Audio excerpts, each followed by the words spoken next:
Magandang gabi, Kamisteryo TV. Ako nga po pala si Yana. Ang kwentong ibabahagi ko ay hindi lang tungkol sa takot sa dilim, kundi tungkol sa halimaw na nagtatago sa likod ng malinis na uniforme. Ito ang aking karanasan sa bayan ng San Pablo. Ito ang kwento ng manyak na guro. Sa bayan ng San Pablo, ang lahat ay tila tahimik. Isang lugar kung saan ang bawat isa ay magkakakilala. Pero sa likod ng katahimikang ito, may isang aninong dahan-dahang lumalapit. Isang panganib na hindi namin inaasahan. Lunes ng umaga, unang araw ng klase sa senior high, pumasok siya sa silid na parang isang kagalang-galang na Ginoo. Siya si Ginoong Rocco. Matangkad, malinis ang suot na polo at laging may bit-bit na makakapal na libros. May meeting. Magandang umaga, class. Ako ang inyong bagong guro sa Filipino at Social Science. Tawagin niyo na lang akong Sir Rocco. Ayoko nang masyadong formal. Gusto ko maging komportable kayo sa akin. Noong una, lahat kami ay humanga. Sino ba namang hindi? Masigla siyang magturo, madaling kausap at laging nakangiti. Sabi pa nga ng mga kaklase ko, siya na raw ang dream teacher ng bawat estudyante. Pero habang tumatagal, may napapansin ako. Sa tuwing maglalakad siya sa pagitan ng mga upuan, hindi siya tumitigil sa gitna. Laging sa likuran ko siya tumatambay. Nararamdaman ko ang init ng kanyang presensya sa likod ng aking batok. At ang kanyang tingin, hindi iyon tingin ng isang gurong nagmamalasakit. Iyon ay tingin ng isang mangangaso na tinitingnan ng kanyang biktima. Malagkit, madilim at nakakabalahibo. Yana, ang husay mo sa klase kanina. Mukhang kailangan nating pag-usapan ang iyong grades para mas lalo pang tumaas. Manatili ka muna sandali. Pag-alis ng mga kaklase mo, doon ko naramdaman ang unang sipa ng kaba sa aking dibdib. Ang San Pablo na dati ay payapa, tila naging isang kulungan. Hindi ko alam na ang pagdating ni Sir Rocco ang magiging mitsa ng isang madilim na kabanata sa aking buhay. At sa buong bayan ng San Pablo, lumipas ang mga araw at ang paghanga ng marami kay Sir Rocco ay nagsimulang mapalitan ng kakaibang kaba para sa akin. Hindi ko alam kung ako lang ba o sadyang pinipili niyang maging malapit. Masyadong malapit. Alam niyo, yung pakiramdam na kahit hindi mo lumingon, alam mong may nakatingin sa iyo? Yung tinging parang hinuhubaran ka na sa isip ng taong nakatitig? Ganoon ang nararamdaman ko tuwing nasa harap siya ng blackboard. Yana, maaari mo bang dalhin ang mga journals na ito sa faculty room? Huwag kang mag-alala, tutulungan kita. Masyadong mabigat yan para sa isang magandang binibining tulad mo. Napatingin ako sa mga kaklase ko. Nagbubulungan sila. Ang iba ay kinikilig. Iniisip na favorite ako ni Sir. Pero ang mga kaibigan kong babae, sina Maya at Sarah, nakita ko ang takot sa kanilang mga mata. Pareho kami ng nararamdaman. Pagdating sa faculty room, wala nang ibang tao. Ang tanging naririnig ko lang ay ang ugong ng electric fan at ang mabilis na tibok ng puso ko. Inilapag ko ang mga notebook sa lamesa niya. Akma na akong tatalikod nang bigla siyang tumayo at humarang sa pinto. Bakit ka nagmamadali, Yana? Napansin ko, parang iniiwasan mo ako nitong mga nakaraang araw. May nagawa ba akong mali? O baka naman, nahihiya ka lang sa nararamdaman mo? Lumapit siya. Amoy na amoy ko ang matapang niyang pabango na humahalo sa amoy ng sigarilyo. Hinawakan niya ang dulo ng buhok ko at dahan-dahang inamoy ito. Halos manigas ako sa kinatatayuan ko. Gusto kong sumigaw, pero tila may nakabara sa aking lalamunan. Alam mo, Yana, espesyal ka. Sa lahat ng estudyante dito, ikaw ang may pinakamagandang mga mata. Sayang naman kung babagsak ka lang sa subject ko dahil hindi tayo nagkakaintindihan. Humarap ako sa kanya at pilit na umiwas. Kailangan ko na pong umuwi, sir. Hinihintay na ako ni Nanay Hiraya. Mabilis akong lumabas. Halos madapa ako sa pagtakbo palabas ng gate ng school. Pero bago ako makalayo, lumingon ako sa bintana ng faculty room. Nandoon siya. Nakatayo, nakasilip sa siwang ng kortina at may suot ng ngiting hindi ko malilimutan. Isang ngiting nagsasabing, "Hindi ka makakatakas sa akin." Hindi ako nakatulog ng gabing iyon. Ang bawat kaluskos sa labas ng aming bahay ay tila yabag ni Sir Rocco. Kinabukasan pumasok ako sa school na may mabigat na pakiramdam. Pero hindi ko inaasahan na sa araw na ito, mabubuksan ang isang pintong matagal nang nakasara. Habang recess, napansin ko ang isang grupo ng mga babaeng estudyante sa likod ng lumang gym. Nandoon sina Sarah at ang ilang grade 11. Mugto ang kanilang mga mata. Lumapit ako at doon narinig ko ang katotohanang mas masahol pa sa iniisip ko. Hindi ko na kaya, Yana. Akala ko ako lang. Pinapunta niya ako sa lumang bodega sa likod ng library kagabi. Sabi niya, may kukunin lang kaming gamit. Pero hindi na naituloy ni Sarah ang kanyang sinasabi dahil sa hagulgol. Doon ko nalaman ang tungkol sa sikretong silid. Hindi lang pala sa faculty room ng babastos si Rocco. May isang abandonadong silid sa dulo ng building kung saan niya dinadala ang mga batang natatakot bumagsak. Dahil sa galit, sinundan ko si Rocco ng hapong iyon. Palihim.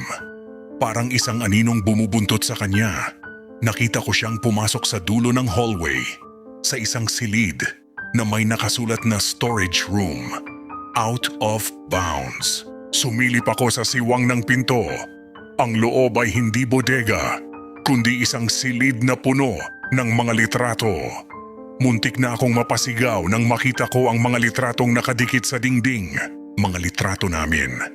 Mga estudyante niya, mga kuha habang kami ay naglalakad, habang tumatawa. At ang iba, mga kuhang hindi namin alam na kinuhanan kami. At sa gitna ng lahat ng iyon, may isang altar.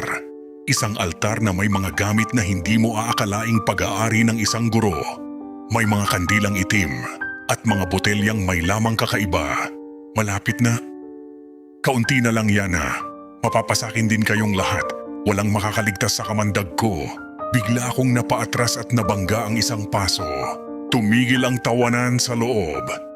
Narinig ko ang mabibigat na yabag ni Rocco papunta sa pinto. Tumakbo ako. Tumakbo ako nang hindi lumingon. Pero alam ko, narinig niya ako. At alam na niyang alam ko ang sikreto niya. Hindi ako nakatulog. Ang bawat anino ng puno sa labas ng aming bintana ay tila mga kamay ni Sir Rocco na pilit akong inaabot. Pagpasok ko kinabukasan, ang katahimikan sa classroom ay nakakabingi. Alam kong naghihintay siya. Wala pang mga kaklase ko. Masyado akong maaga o sadyang pinagplanuhan niya ito. Pagtalikod ko mula sa aking upuan, nandoon na siya sa pintuan. Nakalock. Mabilis ka palang tumakbo, Yana. Muntik na kitang hindi maabutan kahapon sa storage room. Pero alam mo, ang mga batang nakikialam sa gamit ng matatanda kadalasan napapahamak. Lumapit siya sa akin. Hindi na ang suave na guro ang kaharap ko. Ang kanyang mga mata ay nanlilisik at ang kanyang panga ay nanggigigil sa galit. Bigla niyang hinablot ang braso ko nang napakahigpit. Anong nakita mo? Sumagot ka. Akala mo ba maniniwala sila sa'yo? Isang hamak na estudyante laban sa isang respetadong guro. Sa isang kumpas ko lang, Yana, sisiguraduhin kong hindi ka makakatapak sa kolehiyo. Sisirain ko ang buhay mo at ng pamilya mo. Idiniin niya ang kanyang mga daliri sa aking braso hanggang sa maramdaman ko ang pagkabaw ng kanyang mga kukos. Napadaing ako sa sakit, pero mas masakit ang katotohanang walang nakakarinig sa akin. Inilapit niya ang kanyang mukha sa akin. Sapat na para maramdaman ko ang kanyang mainit na hininga. Mananatili kang tahimik. Kung hindi, baka hindi lang grado mo ang mawala sa'yo. Baka pati ang nanay mong si Hiraya magkaroon ng accident sa daan. Maliwanag ba? Tumango ako habang umaagos ang mga luha ko. Binitawan niya ako ng marahas kaya napaupo ako sa sahig. Tumawa siya ng mahina bago binuksan ang pinto, saktong pagdating ng mga kaklase ko. Para sa kanila, nagsisimula pa lang ang araw, pero para sa akin, nagsimula na ang impyerno. Pagtingin ko sa aking braso, may mga pasa na roon. Mga pasang hindi lang sa balat, kundi pati sa aking kaluluwa. Umuwi ako ng gabing iyon na tila isang lantang gulay. Ang bawat hakbang ko ay mabigat. Dala-dala ang takot at ang kirot ng pasang iniwan ni Sir Rocco sa aking braso. Sinubukan kong itago. Sinubukan kong magpanggap na maayos ang lahat. Pero walang lihim ang hindi nababasa ng isang ina. Nakita ko si Nanay Hiraya. Nakatayo siya sa may pintuan, may hawak na baso ng tubig. Ang kanyang mga mata na dati ay puno ng pag-asa, biglang napalitan ng pag-aalala. Nang makita ang hitsura ko, Yana, anak, bakit ngayon ka lang? At bakit namumugto ang mga mata mo? May nangyari ba sa paaralan? Wala po, Nay. Napuyat lang po ako sa projects. Ang pagsisinungaling ko. Pero habang inaabot ko ang baso, nahulog ang aking jacket at nalantad ang mga pasa sa aking braso. Ang mga bakas ng daliri ni Rocco na kulay ube na sa tindi ng pagkabaon. Diyos ko, Yana, ano ito? Sinong gumawa nito sa'yo? Sabihin mo sa akin ang totoo. Anak, huwag kang matakot. Nandito ang nanay. Sa sandaling iyon bumagsak ang lahat ng pader na itinayo ko.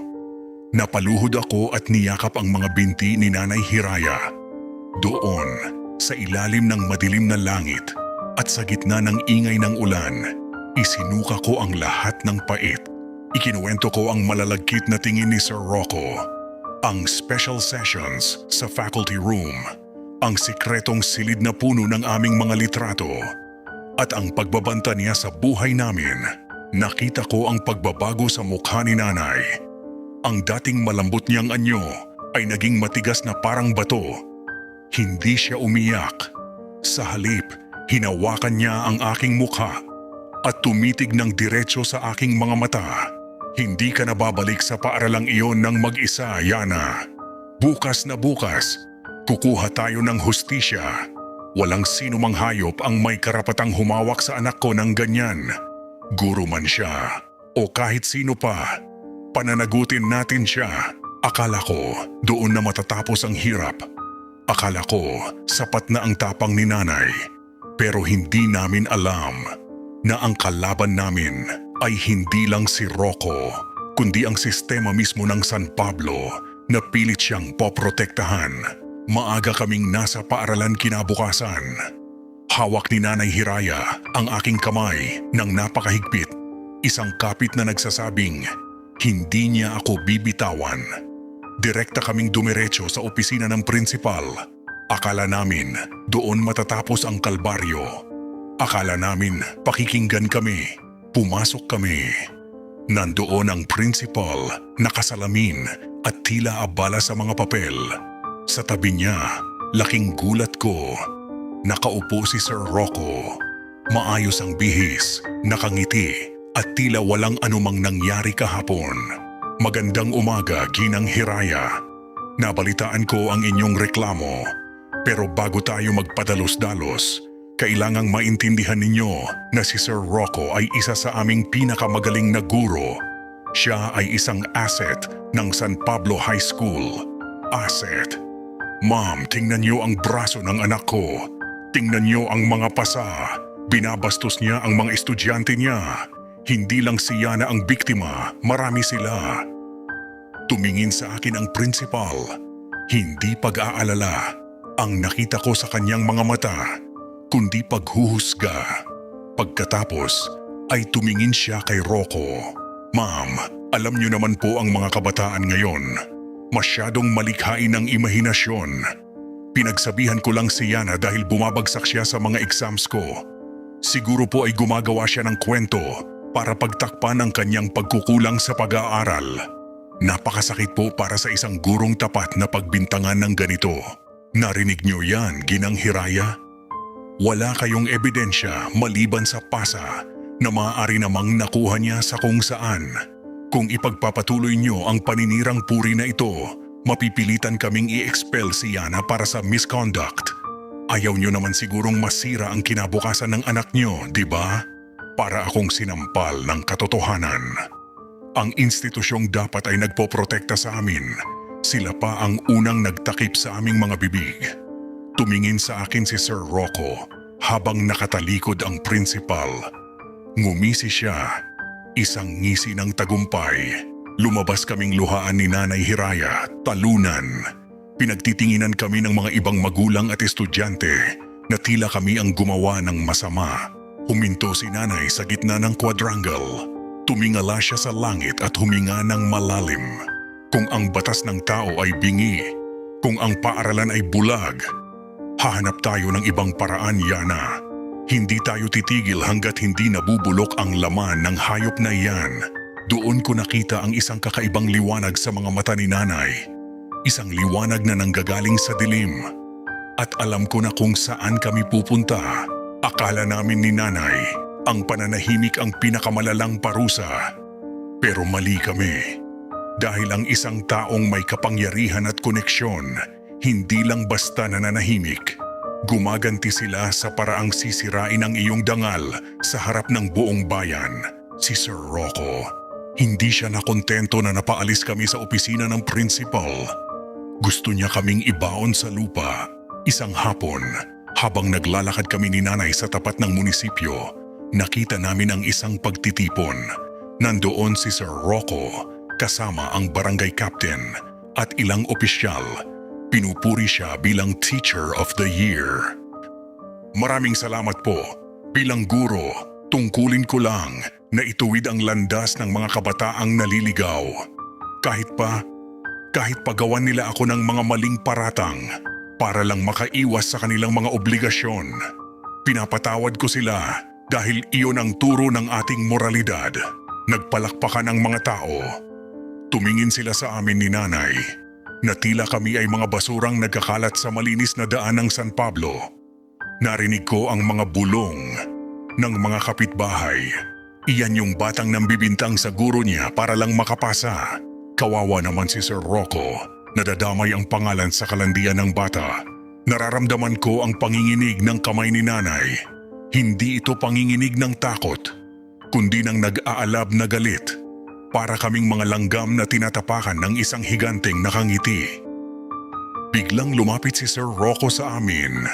Habang pababa siya ng entablado, walang nakakakita sa amin kundi ang dilim sa gilid ng kalsada. Sabi ko sa inyo, di ba? Sa bayang ito ako ang batas. Isang salita ko lang, magiging outcast kayo sa San Pablo. Kung ako sa inyo, Hiraya, aalis na lang kayo rito bago pa maging mas mahirap ang buhay ninyo. Hindi sumagot si Nanay.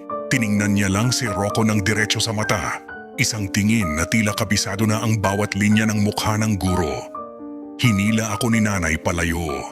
Hindi kami umuwi sa aming bahay. Sa halip, tinahak namin ang daan patungo sa kabundukan. Sa lugar kung saan ang mga puno ay mas matatanda pa sa aming mga ninuno. Ang daan patungo sa dulo ng San Pablo. Nay, saan tayo pupunta? Tanong ko. Tumigil si Nanay at lumingon sa akin. Sa ilalim ng liwanag ng buwan, ang kanyang mukha ay tila isang maskara ng kamatayan.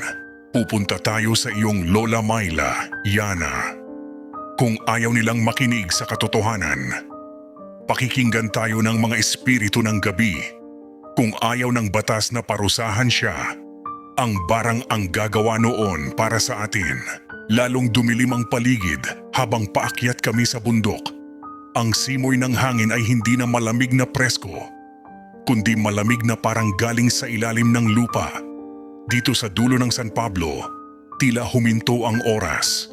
Walang kuryente, walang ingay ng sasakyan. Ang tanging maririnig mo ay ang bulong ng mga puno na tila nagbababala. Malapit na tayo, bulong ni Nanay Hiraya.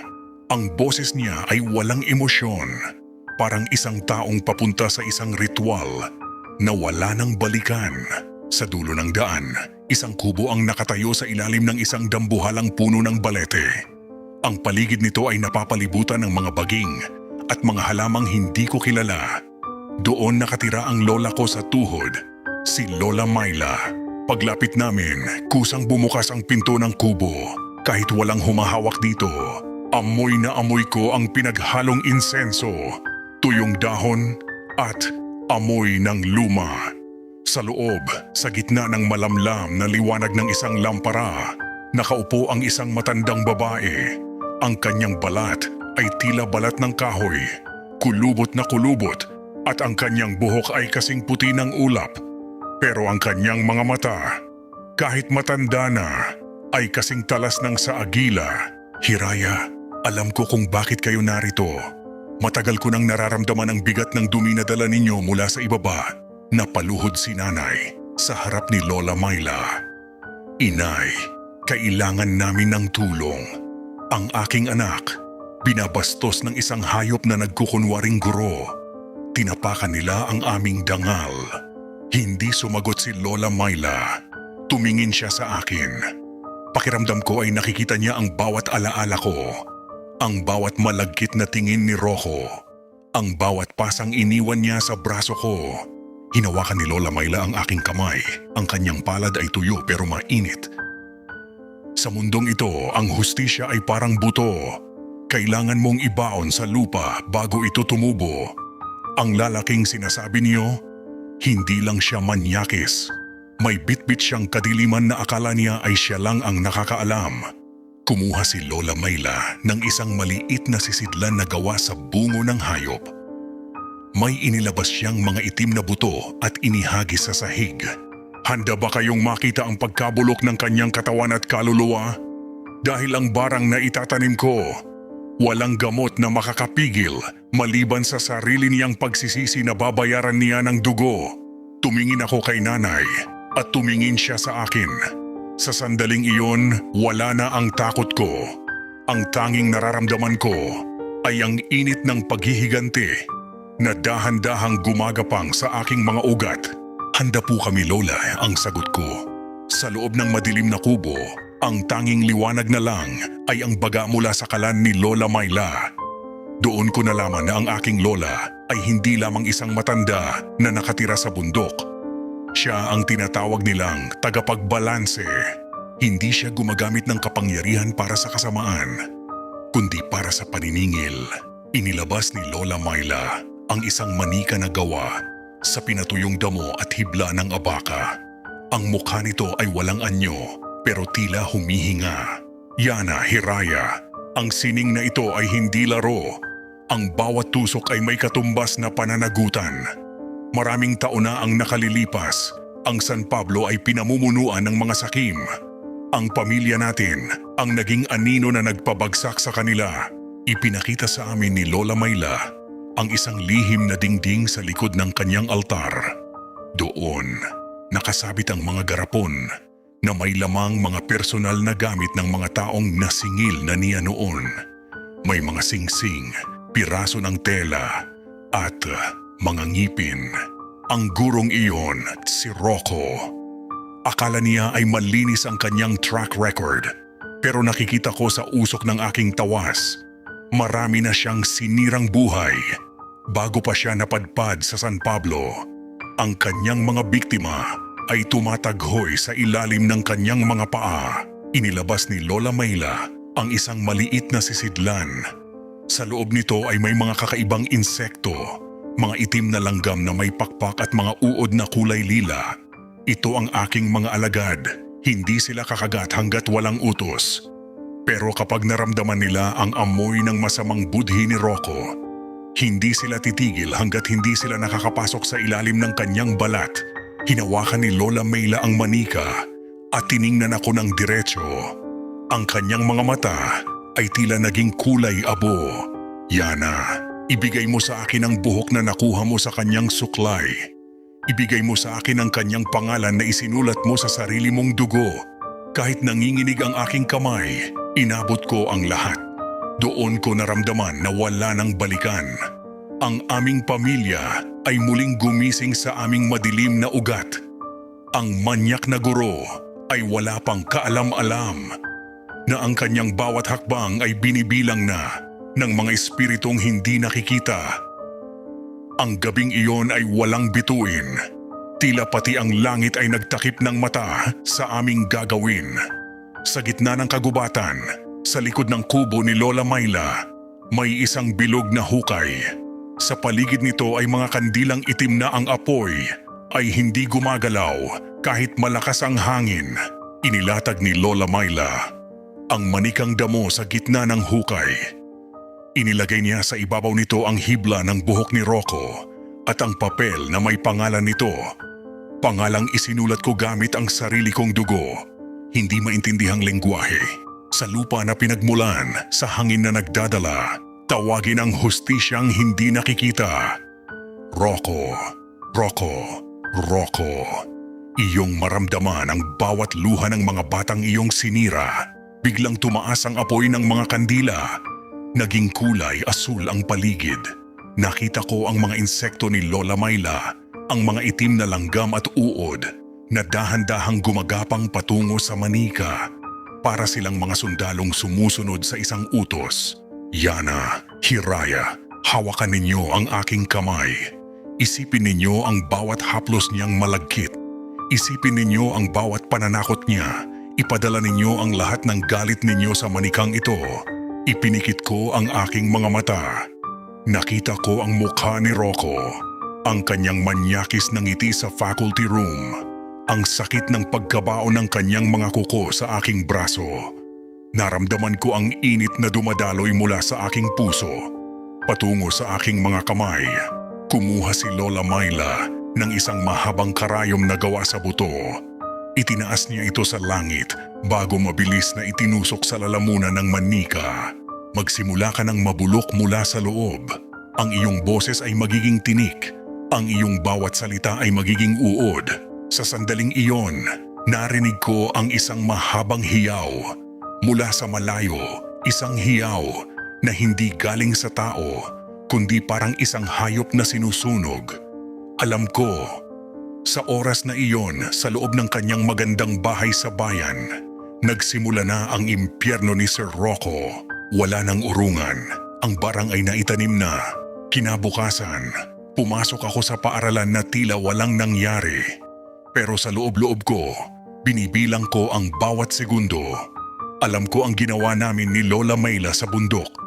Alam ko na sa mga sandaling ito, ang sumpa ay naglalakbay na sa mga ugat ni Sir Rocco. Eksaktong 9:00 ng umaga. Pumasok siya sa silid. Suot niya ang kanyang usual na maputi at plansadong polo. Mukha siyang masigla, mayabang, at kampante. Pero hindi iyon magtatagal. Good morning, class. Ngayon ay tatalakayin natin ang tungkol sa katarungang panlipunan. Isang konsepto kung saan ang batas ay dapat manaig sa lahat. Habang nagsasalita siya, napansin ko ang isang bagay. Bigla siyang huminto. Hawak niya ang kanyang lalamunan. Ang kanyang mukha na kanina ay maputi, biglang namula at tila nahihirapang huminga. Ang katarungan ay, pasensya na, Uminom siya ng tubig mula sa kanyang tumbler. Pero sa halip na guminhawa, lalo siyang nabulunan. Nakita ko ang takot sa kanyang mga mata nang tumingin siya sa akin. Sa sandaling iyon, alam kong naramdaman niya ang unang tusok ng karayom ni Lola Myla. Sa bawat pag-ubo niya, may lumalabas na kakaiba. Hindi plema, kundi maliliit na hibla ng itim na buhok na may kasamang dugo. Nagbulungan ang mga kaklase ko. "Sir, ayos lang po ba kayo?" Tanong ng isa. "Oo, ayos lang ako, baka sa pagod lang ito." Pero hindi siya makapagsalita ng diretso. Ang bawat salitang lumalabas sa kanyang bibig ay parang may kasamang bubog. Napahawak siya sa mesa dahil biglang nanghina ang kanyang mga binti. Ang maputi niyang polo ay nagsimulang magkaroon ng mga mantsa ng dugo sa bandang likod. Tila may mga matutulis na bagay na tumutusok mula sa loob ng kanyang katawan. Tumingin siya sa akin nang nanlilisik ang mga mata. Alam niya, ramdam niya na ang langgam na tinapakan niya noon ay nagsimula na siyang kainin ng buhay. Anong ginawa mo?" Hindi ako sumagot. Ngumiti lang ako, isang matamis pero malamig na ngiti.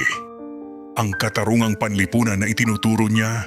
Ngayon, mararanasan niya ang katarungang nanggagaling sa kailaliman ng lupa. Ang gabi ay hindi naging kaibigan ni Sir Rocco. Sa loob ng kanyang malaki at marangyang bahay sa San Pablo, na dati ay puno ng yabang at kapangyarihan, naghari ang isang uri ng katahimikan na nakakabingi. Ang katahimikan bago ang unos.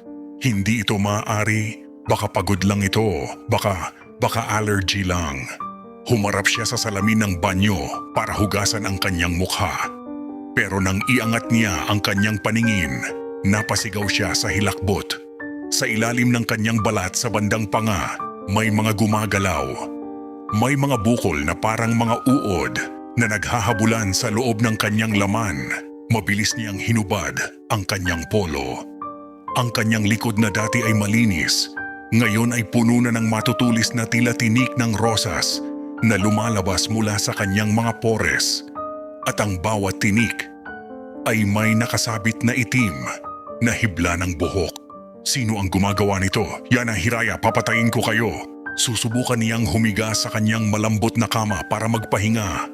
Pero sa sandaling ipikit niya ang kanyang mga mata, doon magsisimula ang tunay na parusa.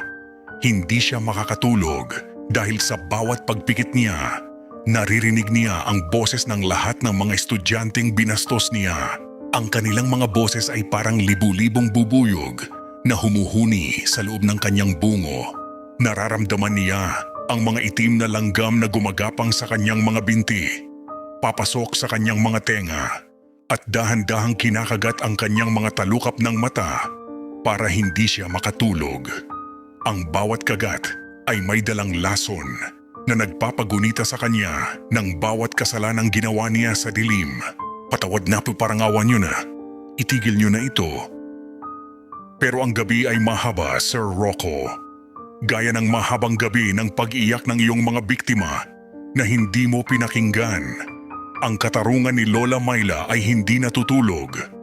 At ang iyong gabing walang tulog ay simula pa lamang ng iyong pagkabulok. Lumipas ang 3 araw. Ang balita sa buong San Pablo ay kumalat na parang apoy. Si Sir Rocco, ang ideal teacher ng bayan, ay biglang nagkasakit ng isang misteryosong karamdaman. Pero sa kabila ng sakit, pinilit pa rin niyang pumasok. Hindi dahil sa dedikasyon, kundi dahil sa takot. Takot na kapag nawala siya sa paningin ng publiko, tuluyan na siyang malimutan o mas masahol pa, mapaghuluhan ng lahat. Pero ang katawan ng tao ay may hangganan. Lalo na kung ang sumpa ay galing sa ugat ng puot. Pumasok siya sa silid. Halos hindi ko na siya makilala. Ang dati niyang makinis na mukha ay puno na ng mga nana at sugat na kulay lila. Ang kanyang mga mata ay lubog na at nangingitim. At ang pinakamatindi, ang amoy. Isang amoy na tila isang hayop na isang linggong nang patay sa ilalim ng araw. Ano yung amoy na yon? Parang may patay na daga sa loob ng room. Magsiupo kayo. Buksan ang inyong mga libro.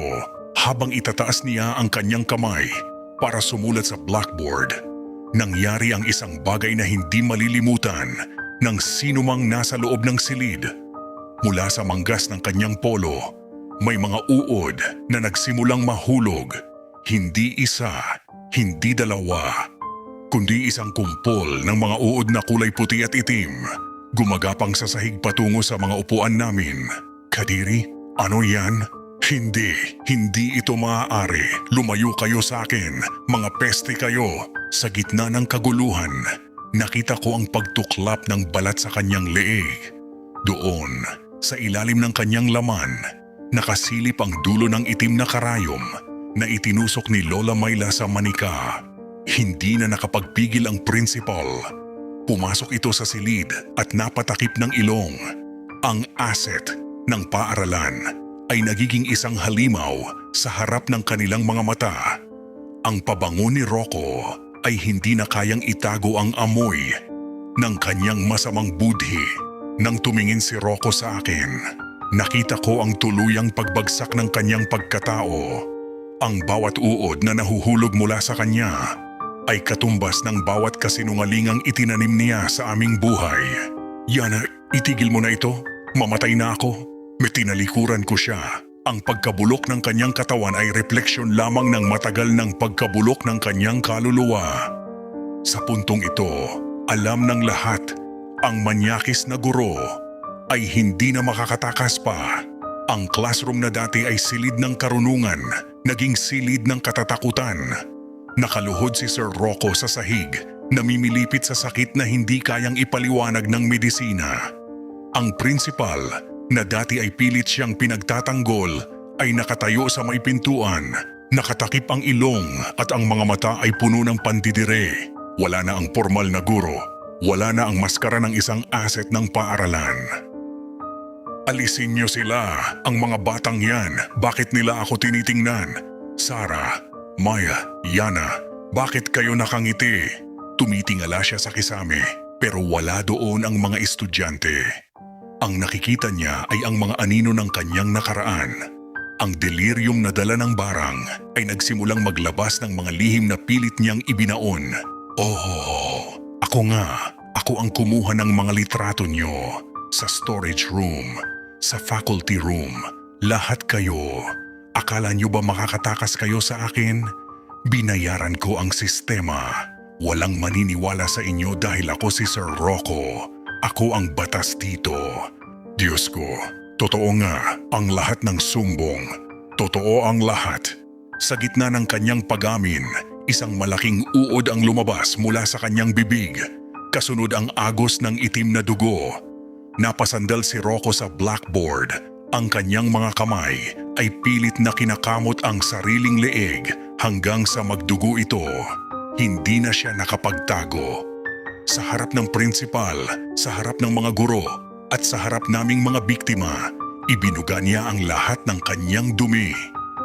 Ang maskara ng isang kagalang-galang na guro ay tuluyan nang nadurog, at ang naiwan na lamang ay ang isang manyakis na nanginginig sa takot sa sarili niyang anino. Hindi na naitago ang baho sa loob ng paaralan. Ang pag-amin ni Sir Rocco sa gitna ng kanyang delirium ay narinig ng maraming saksi. Ang principal na dati ay bulag at bingi ay siya na mismo ang tumawag sa himpilan ng pulisya. Dumating ang mga pulis kasama ang barangay captain. Pero ang inaasahan nilang aarestuhing matikas na guro ay isang duguang lalaki na lamang na nakahandusay sa sahig ng classroom. Pinalilibutan ng sarili niyang suka at mga uod.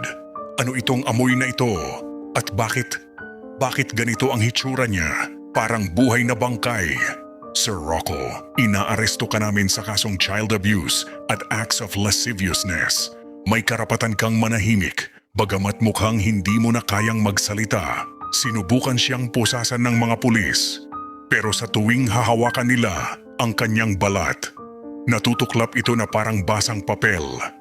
Ang mga uod na itim ay nagsimulang gumapang sa bakal ng posas. Napamura ang pulis at napabitaw sa gulat. Walang magawa ang batas, kundi dalhin muna siya sa ospital sa ilalim ng hospital arrest. Pero kahit ang mga doktor ay hindi makalapit, nakatayo lang ako sa gilid habang isinasakay siya sa stretcher. Tumingin sa akin ang barangay captain. Ang lalaking dati ay pumalakpak kay Rocco sa plaza. Ngayon, hindi niya matitigan ang aking mga mata. Alam nilang lahat na may katarungang nagaganap na hindi nasusulat sa kanilang mga libro. Habang isinasara ang pinto ng ambulansya, nakita ko si Nanay Hiraya sa malayo, nakatayo sa ilalim ng puno ng nara. Tumango siya sa akin. Ang unang hakbang ng batas ng tao ay nagawa na. Pero ang huling hatol ni Lola Myla ay hindi pa tapos. Sa loob ng isolation ward ng San Pablo District Hospital, nakaratay ang isang lalaking wala ng kakayahang lumaban. Ang hangin sa loob ng kwarto ay tila nanigas. Walang nurse o doktor ang gustong magtagal sa loob dahil sa kakaibang kilabot na nararamdaman nila. Pero hindi alam ni Rocco na kahit ang mga pader ng ospital ay hindi kayang harangan ng isang kaluluwang may dalang sumpa. Sino yan? Nurse? Kailangan ko ng gamot. Masakit, sobrang sakit na. Mula sa kadiliman sa sulok ng kwarto, lumitaw ang anino ni Lola Myla. Hindi siya ang tunay na tao, kundi ang kanyang astral na anyo, isang aninong kasing itim ng gabi. Pero may mga matang nagliliyab sa pula, lupa, may halong eko at bulong. Rocco, akala mo ba ay matatapos ang lahat sa kulungan?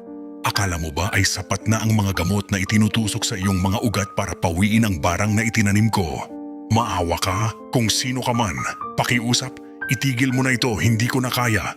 Ang bawat biktima mo, Rocco, ang bawat luhang pumatak mula sa kanilang mga mata ay naging lason na ngayon sa iyong dugo.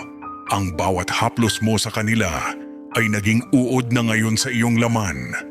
Walang gamot dito, kundi ang katotohanan. Lumapit ang anino ni Lola Myla sa kanyang higaan. Inilapit ng matanda ang kanyang mukha sa mukha ni Rocco. Nakita ni Rocco ang lahat ng mga batang sinira niya. Nakatayo sa likod ng matanda. Mga aninong walang mukha pero humihingi ng katarungan. Bibigyan kita ng huling pagkakataon bago ka tuluyang ubusin ng iyong sariling pagkabulok. Magsisi ka o mamatay ka sa paraang kahit ang impyerno ay masusuka sa iyo. Ang oras mo ay nauubos na. Kasabay ng pagtulo ng iyong huling nana, nagising si Rocco na may kasamang malakas na pagsigaw. Pumasok ang mga nurse, pero laking gulat nila nang makitang may mga itim na marka ng daliri sa leeg ni Rocco, marka na tila may sumakal sa kanya sa gitna ng kanyang pagtulog. Handa ka na ba para sa Kabanata 17? Ang tawag ng konsensya. Dito na mararanasan ni Rocco ang pinakamadilim niyang sandali habang nagsisisi sa kanyang mga kasalanan. Bago ang huling paghatol. Ituloy na ba natin? Nasa bingit na si Rocco. Ang kanyang katawan ay hindi na tila pag-aari ng isang tao, kundi isang guho ng mga maling desisyon at kasamaan. Sa gitna ng puting kwarto ng ospital, kung saan ang tanging kasama niya ay ang tunog ng sarili niyang hirap na paghinga, nagsimulang bumisita ang isang bagay na mas masakit pa sa barang ang kanyang konsensya. Bakit? Bakit hindi pa ako mamatay? Bakit kailangan ko pang maramdaman ito? Patawad, patawad sa lahat. Sa kanyang deliryo, hindi na mga uod ang nakikita niya. Nakikita niya ang mukha ni Sarah noong umiiyak ito sa bodega. Nakikita niya ang takot sa aking mga mata noong idiniin niya ang kanyang mga kuko sa aking braso. Nakikita niya ang mga pangarap ng mga batang babaeng pinatay niya, ang kumpiyansa sa sarili. Ang bawat alaala ay parang isang matalim na kutsilyo na humihiwa sa kanyang puso. Gusto ko lang na may magmahal sa akin. Pero ginawa ko silang biktima. Ginamit ko ang posisyon ko. Naging hayop ako. Patawad, Yana. Patawad, Hiraya. Patawad sa lahat ng mga magulang na niloko ko. Doon niya naramdaman ang tunay na bigat. Ang barang ni Lola Myla ay hindi lang pala parusa sa katawan. Ito ay isang salamin. Isang salamin kung saan pilit kang pinapatingin sa sarili mong dumi hanggang sa hindi mo na kayang sikmurain ang sarili mo. Sa unang pagkakataon sa loob ng maraming taon, nanalangin si Rocco. Hindi para gumaling ang kanyang mga sugat, kundi para sa isang pagkakataon. Isang pagkakataon na masabi ang patawad bago siya tuluyang ubusin ng dilim. Habang umaagos ang kanyang mga luha, ang mga uod sa kanyang balat ay tila tumigil sa pagkagat. Ang puot ng barang ay dahan-dahang humuhupa, pinalitan ng isang malamig na kapayapaan na dala ng pagsisisi. Pero alam ni Rocco, ang kapatawaran ay hindi ibinibigay ng libre. Kailangan niya itong hingin ng harapan. Isang gabi, sa ilalim ng bantay ng mga pulis, humiling si Sir Rocco. Isang huling hiling na hindi tungkol sa gamot o kalayaan. Gusto niyang makita kami. Sina Sarah, Maya, ang iba pang mga biktima, si Nanay Hiraya, at ako. Pumasok kami sa silid nang may halong takot at pandidiri. Pero nang makita namin siya, ang galit ko ay napalitan ng isang malalim na pagkaawa. Ang dati mapagmataas na guro ay tila isang tuyong dahon na lang. na naghihintay na tangayin ng hangin. Salamat. Salamat dahil pumunta kayo. Alam kong wala akong karapatang humarap sa inyo. Sarah, patawad. Patawad sa pananakot ko sa bodega. Maya, patawad sa bawat maling haplos. Tumingin siya sa akin. Ang kanyang mga mata na dati ay nanlilisik sa manyakis na pagnanasa. Ngayon ay puno na ng luha. Wala na ang mga uod sa kanyang mukha. Pero ang mga pilat ay mananatiling saksi sa kanyang mga ginaway. Yana, ikaw ang naging daan para magising ako sa bangungot na ako rin ang gumawa. Hindi sapat ang makulong ako. Hindi sapat ang mabulok ang balat ko. Ang kailangan ko ay malaman ninyong nagsisisi ako. Kung gusto niyo akong mamatay ngayon din, tatanggapin ko. Dahil karapat-dapat ako sa impyerno, walang sumagot sa amin. Ang katahimikan sa loob ng kwarto ay napakabigat. Tumingin ako kay Nanay Hiraya. Hinawakan niya ang aking kamay. Nakita ko sa mga mata ni Nanay na ang puot na nagtulak sa amin patungo kay Lola Myla ay dahan-dahang natutunaw. Ang batas ang magpapasya sa iyong kalayaan, Rocco. Pero ang iyong kaluluwa, ikaw lang ang makakapagligtas niyan. Ang iyong pagsisisi ay narinig na namin. Ngayon, harapin mo ang iyong parusa ng may dignidad na hindi mo ipinakita sa aming mga anak. Sa sandaling iyon, ang huling itim na hibla ng buhok na nakatusok sa kanyang leeg ay kusa ring nalaglag. Ang sumpa ay bumitaw na. Hindi dahil sa natalo ito, kundi dahil ang layunin nito, ang dalhin siya sa punto ng katotohanan, ay natupad na. Habang nagaganap ang paghingi ng tawad ni Sir Rocco sa ospital, bumalik kami ni Nanay Hiraya sa itaas ng bundok. Kailangan naming balikan ang pinagmulan ng lahat. Ang katarungang hiningi namin sa dilim ay kailangang ibalik sa liwanag upang hindi kami lamunin ng sarili naming puot. Nadatnan namin si Lola Myla sa tapat ng kanyang altar. Hindi na siya nakasuot ng itim. Ang kanyang anyo ay mas maliwanag.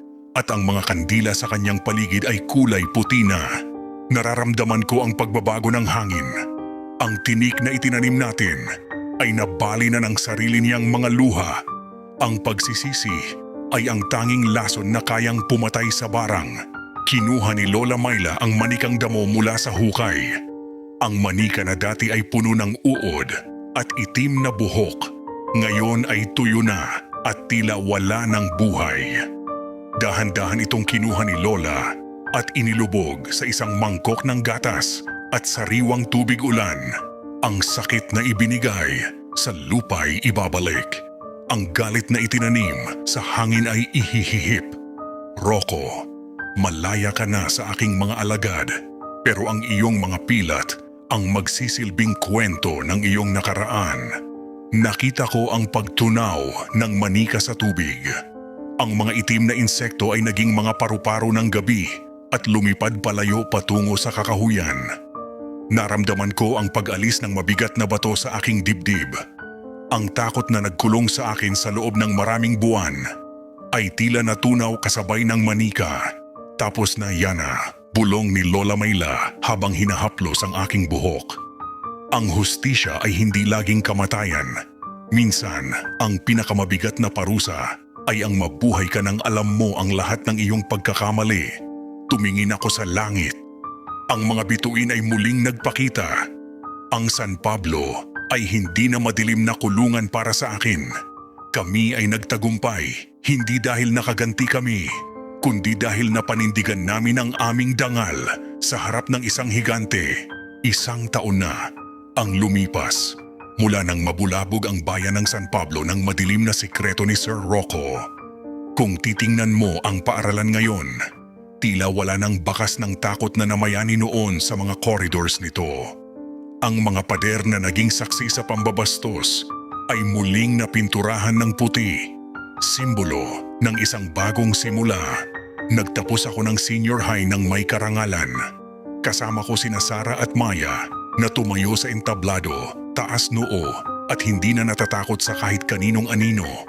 Ang principal ay pinalitan na rin ng isang mas mapagmalasakit na leader. At ang mga polisiya sa paaralan ay mas naging mahigpit para sa proteksyon naming mga estudyante. Si Sir Rocco, siya ay hinatulan ng korte ng habambuhay na pagkabilanggo, pero hindi siya ang dating Rocco na puno ng yabang.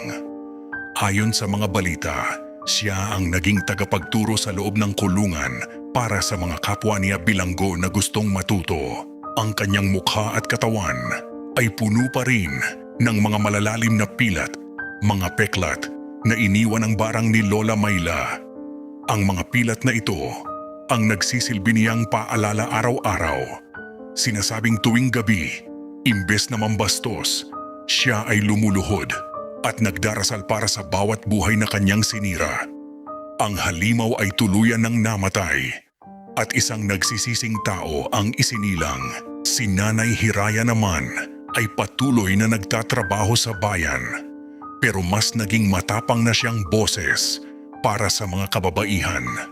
At si Lola Mayla, nanatili siya sa kanyang kubo sa bundok, tahimik na nagbabantay sa balanse ng ating mundo. Ang katarungan ay hindi laging dumarating sa paraang inaasahan natin. Minsan, kailangan nating dumaan sa dilim para mahanap ang liwanag. Minsan, ang sugat ay kailangang mabulok muna bago ito tuluyang gumaling. Ako si Yana at dito nagtatapos ang kwento ng manyak na guro. Isang paalala sa lahat na walang lihim na hindi nabubunyag at walang kasamaang hindi nasisingil ng tadhana. Magandang gabi sa inyong lahat, Kamisteryo TV. Maraming salamat sa pakikinig sa aking kwento. Naway magsilbi itong aral at babala hanggang sa susunod na kabanata ng mga misteryo ng buhay. Muli, ako si Yana, laging nagpapaalala, mag-ingat sa mga aninong nakatago sa liwanag. Kung nagustuhan mo ang video na ito, mag-subscribe sa Kamisteryo TV